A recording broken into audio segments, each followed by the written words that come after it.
capitaine de 35 ans. Président de la Haute-Volta, il a pris le pouvoir par un coup d'État le 4 août 1983.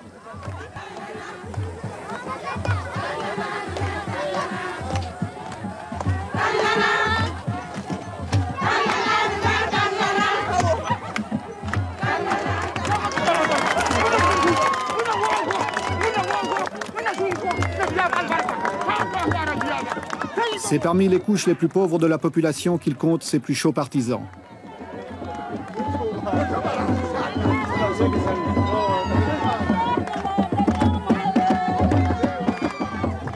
Malgré son jeune âge, son engagement politique n'est pas récent. En 1980, il est secrétaire d'État à l'information sous l'avant-dernier régime avant de démissionner. Puis, participant au coup d'État du dernier président, le commandant médecin Jean-Baptiste Ouédraogo, il devient Premier ministre, est arrêté, libéré et fait le coup d'État. Sitôt au pouvoir, il veut galvaniser les foules en utilisant un langage où le slogan incantatoire tente de faire passer les mots d'ordre. Chacun doit se convaincre que c'est un changement révolutionnaire.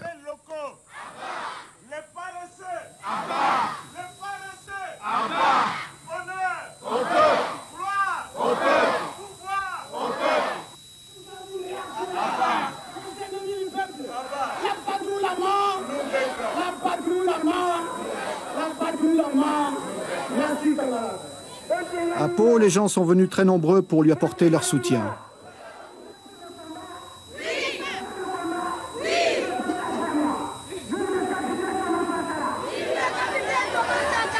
Camarades,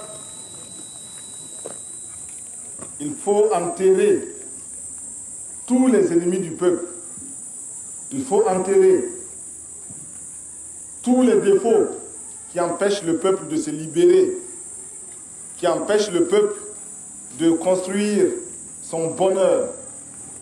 Si depuis 20 ans, chaque week-end, les femmes puisaient de l'eau comme elles le font, il y a longtemps que nous aurions rempli 20 barrages à Pau.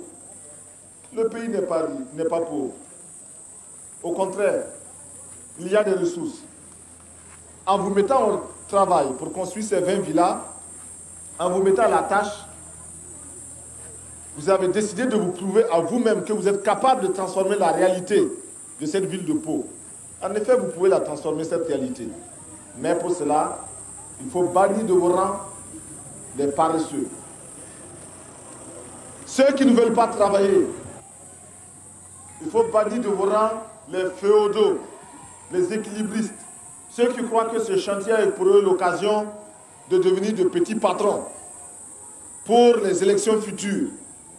Tous ces gens, tout cela, il faut les mettre de côté. Il faut bannir de vos rangs les maris qui n'autorisent pas leurs femmes à aller sur les chantiers. Camarades, les mauvais maris, les paresseux, les voleurs, les maris réactionnaires, les petits patrons, les grands patrons, les détourneurs de fonds, les voleurs,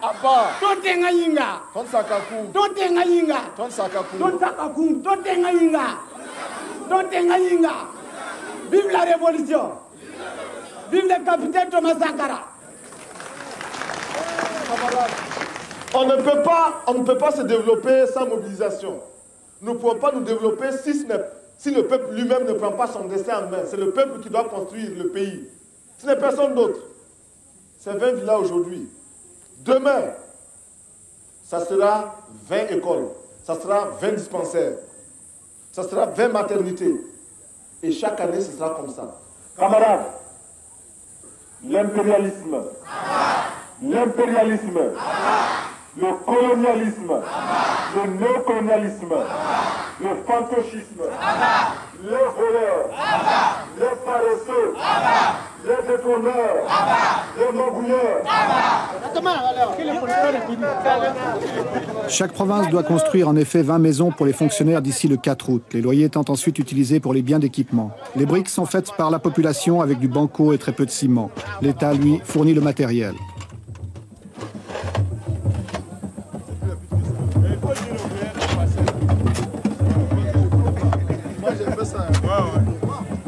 Afin d'entretenir le moral de ceux qui travaillent, le capitaine Sankara multiplie les visites de ses chantiers en mettant chaque fois la main à la pâte.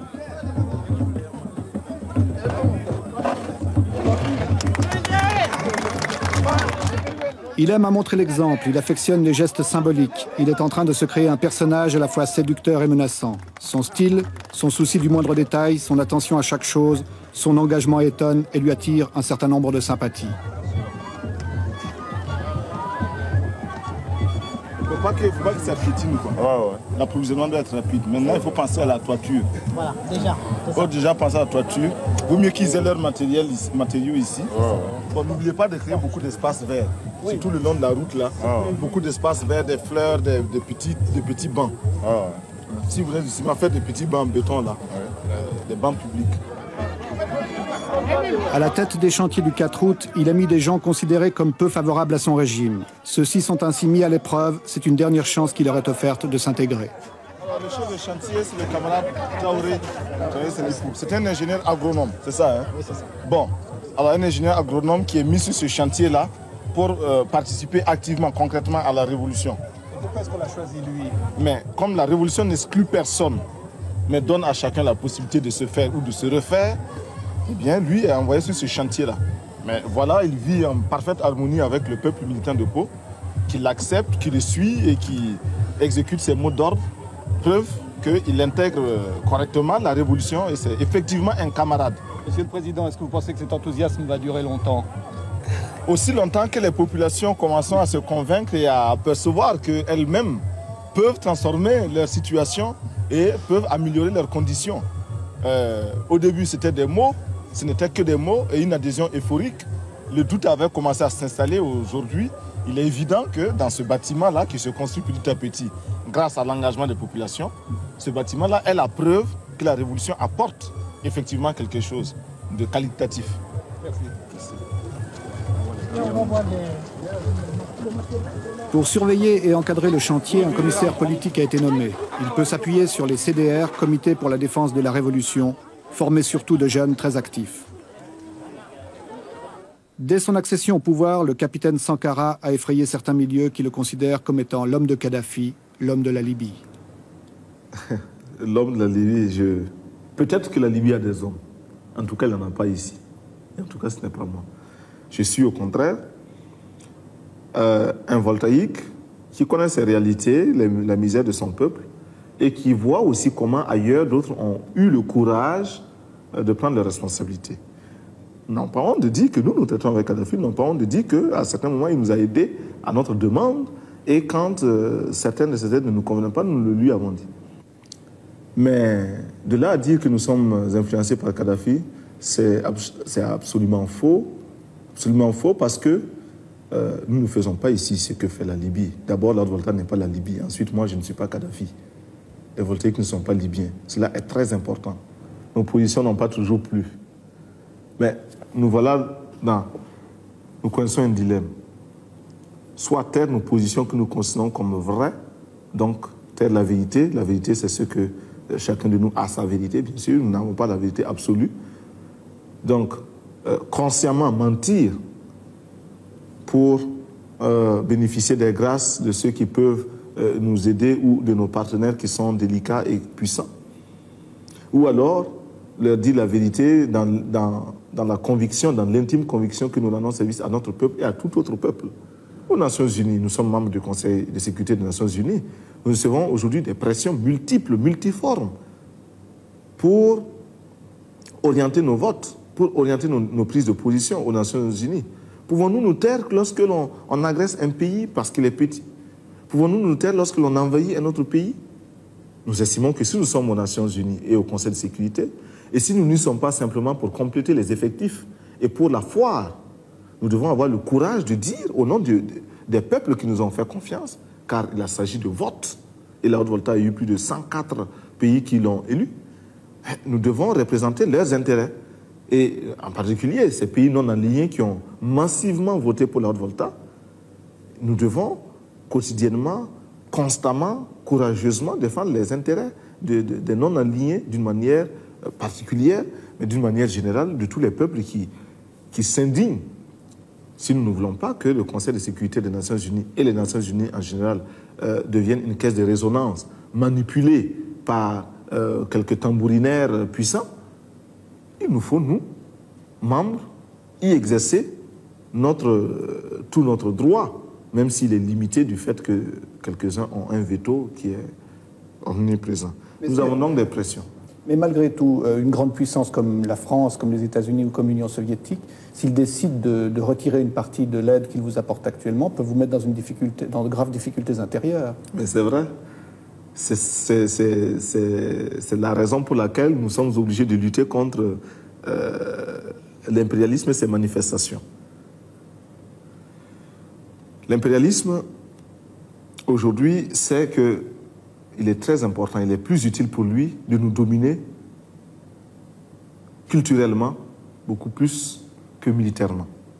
La domination culturelle est la plus souple, la moins coûteuse, la plus efficace.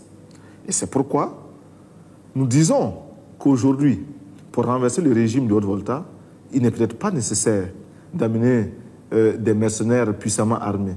Il suffit simplement d'interdire l'importation du champagne ou du rouge à lèvres, je ne sais pas, ou des vernis à ongles. Cela suffit à nous renverser. Parce que la petite bourgeoisie aujourd'hui est convaincue qu'elle ne peut se passer de ces produits-là. Eh bien, il nous faut travailler à décoloniser les mentalités. Nous travaillons à reconditionner notre peuple, à accepter de vivre tel qu'il est, à ne pas avoir honte de ses réalités, à s'en contenter et même à s'en glorifier. C'est bien si les autres vivent comme cela, mais c'est normal que nous vivions autrement. Nous l'avons choisi. Et nous n'avons pas hésité à dire à d'autres pays, par exemple l'Union soviétique, que nous refusions une aide de l'Union soviétique qui n'était pas, de notre point de vue, à la hauteur de notre attente. Nous nous sommes expliqués et je pense que nous nous sommes compris. Mercredi, jour de réunion du Conseil des ministres. Ceux-ci s'y rendent dans leur nouveau véhicule de fonction.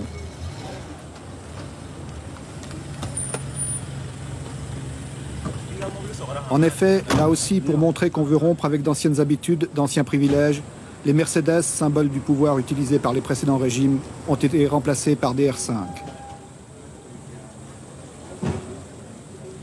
Il s'agit de frapper par des mesures spectaculaires. Le président a même décidé de faire de la Cadillac décapotable de son prédécesseur l'objet d'une tombola nationale. Ainsi, celui qui l'aura gagné pourra-t-il l'utiliser sans être soupçonné d'enrichissement illicite. Outre le capitaine Sankara, l'équipe gouvernementale est composée de militaires et de civils. Tous doivent avoir un engagement total et en particulier multiplier les contacts dans le pays.